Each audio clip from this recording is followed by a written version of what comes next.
Dominicains au Rwanda. Jeudi de la 6e semaine du temps de Pâques. Vous serez dans la peine, mais votre peine se changera en joie. Frères et sœurs, Jésus continue d'exhorter ses disciples à garder courage. Il les invite à prendre leur destin en main, quelle que soit la situation qui arrivera dans leur vie. En ce jeudi de la 6e semaine du temps de Pâques, Jésus redonne de la confiance à ses disciples. Il leur donne une parole d'espérance et de joie. Vous serez dans la peine, mais votre peine se changera en joie, dit Jésus. Le Christ sait très bien que le moment arrivera où ses disciples seront confrontés à des difficultés, des persécutions et des rejets dans leur annonce de la bonne nouvelle. Mais ils doivent toujours garder espoir qu'ils ont le Christ avec eux. Ils ont l'Esprit Saint en eux. Cet esprit est leur défenseur et leur avocat. Quand Jésus affirme que vous serez dans la peine, mais votre peine se changera en joie, il faut comprendre par là que la souffrance, la peine, le doute, le désespoir sont des obstacles qui peuvent arriver dans la vie du chrétien.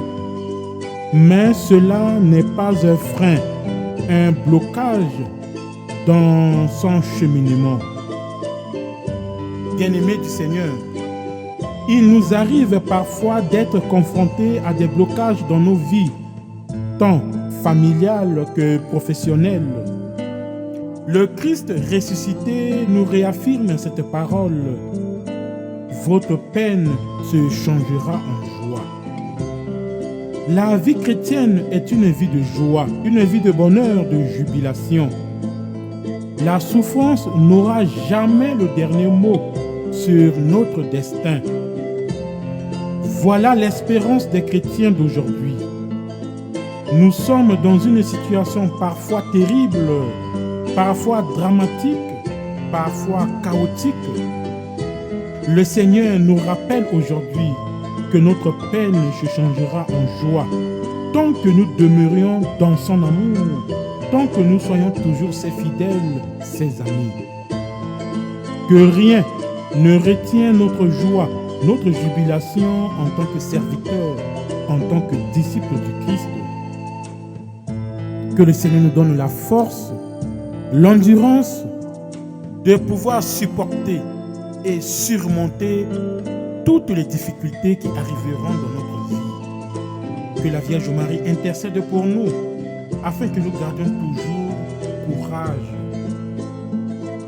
Prions. Dieu éternel et tout-puissant, écoute la prière et la peine de tes enfants qui crient jour et nuit vers toi. Toi le consolateur, essuie nos larmes, envoie-nous ton esprit, afin que nous puissions en toutes choses tourner toujours vers toi, maintenant et pour les siècles des siècles. Amen.